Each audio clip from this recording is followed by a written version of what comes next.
രാഹുൽ മാങ്കൂട്ടത്തിനെതിരായ ലൈംഗികാരോപണ കേസിൽ നിർണായക തെളിവുകൾ ക്രൈംബ്രാഞ്ചിന്. യുവതിയെ ഗർഭഛിദ്രത്തിന് പ്രേരിപ്പിക്കാൻ യുവ വ്യവസായി ഇടനിലക്കാരനായതായി കണ്ടെത്തൽ.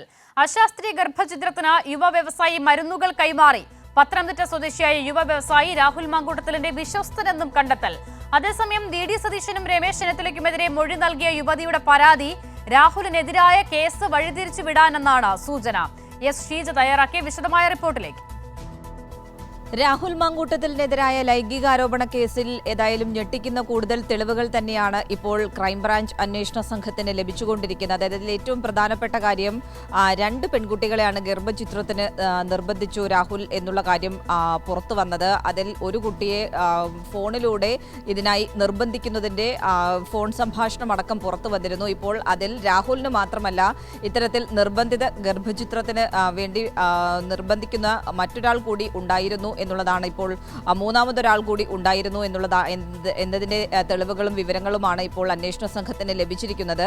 അതൊരു യുവ വ്യവസായിയാണ് എന്നുള്ളതാണ് അറിയാൻ സാധിക്കുന്നത്. ഈ യുവ വ്യവസായിയാണ് ഈ ഗർഭചിത്രം നടത്തുന്നതിന് വേണ്ടിയിട്ടുള്ള 2 ഗുളികകൾ കൈമാറിയത് എന്നുള്ള വിവരമാണ് പുറത്തു വരുന്നത്. അതോടൊപ്പം തന്നെ രാഹുൽ ചെയ്തതിന് സമാനമായ രീതിയിൽ തന്നെ ഈ പെൺകുട്ടിയെ ടെലിഫോണിൽ വിളിച്ച് ഗർഭചിത്രം നടത്തുന്നതിന് വേണ്ടി നിർബന്ധിച്ചിരുന്നു. മറ്റൊന്ന് ഭീഷണിപ്പെടുത്തുകയും ചെയ്തിരുന്നു. രാഹുലും അത്തരത്തിൽ ഭീഷണിപ്പെടുത്തുകയൊക്കെ ചെയ്തിരുന്നു ആ പെൺകുട്ടിയെ. രാഹുൽ മാത്രമല്ല, യുവ വ്യവസായിയും അത്തരത്തിൽ ഭീഷണിപ്പെടുത്തിയിരുന്നു. അങ്ങനെ നിരവധി ഫോൺ കോളുകൾ ആ പെൺകുട്ടിക്ക് ഈ യുവ വ്യവസായിയിൽ നിന്ന് ലഭിച്ചിരുന്നു. അതിന്റെ ഫോൺ വിവരങ്ങൾ അടക്കം ഇപ്പോൾ ക്രൈംബ്രാഞ്ചിന്റെ പ്രത്യേക അന്വേഷണ സംഘത്തിന് ലഭിച്ചിരുന്നു എന്നുള്ളതാണ് മനസ്സിലാക്കുന്നത്. അതിനൊപ്പം തന്നെ എടുത്തു പറയേണ്ടത്, ഈ യുവ വ്യവസായി എന്ന് പറയുന്ന വ്യക്തി പത്തനംതിട്ട സ്വദേശിയാണ് എന്നുള്ളതാണ്.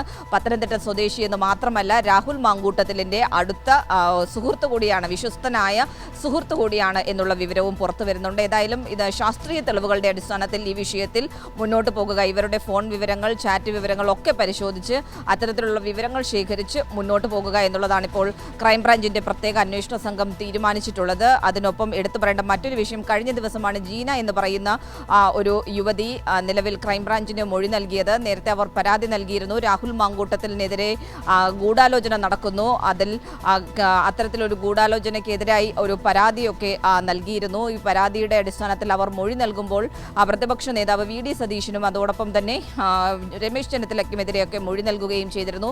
ഈ പരാതി പ്രധാനപ്പെട്ട ലൈംഗികാരോപണ കേസ്, രാഹുലിനെതിരായിട്ടുള്ള കേസ് വഴിതിരിച്ചുവിടാൻ വേണ്ടിയിട്ടുള്ളൊരു നീക്കമാണോ എന്നുള്ളൊരു സംശയവും പ്രത്യേക അന്വേഷണ സംഘത്തിന് ഉണ്ടായിട്ടുണ്ട്. ഏതായാലും അതുകൊണ്ട് തന്നെ അത്തരത്തിൽ ബോധപൂർവമായ ഒരു ശ്രമം ഈ പെൺകുട്ടിയുടെ ഭാഗത്ത് നിന്ന് ഉണ്ടായിട്ടുണ്ടോ എന്നത് സംബന്ധിച്ചുള്ള കാര്യം പരിശോധിക്കാൻ കൂടി, വിശദമായ പരിശോധന നടത്താൻ കൂടി ഇപ്പോൾ പ്രത്യേക അന്വേഷണ സംഘം തീരുമാനിച്ചിരിക്കുകയാണ്. ശരി, ഷീജയാണ് വിവരങ്ങൾ നൽകിയത്.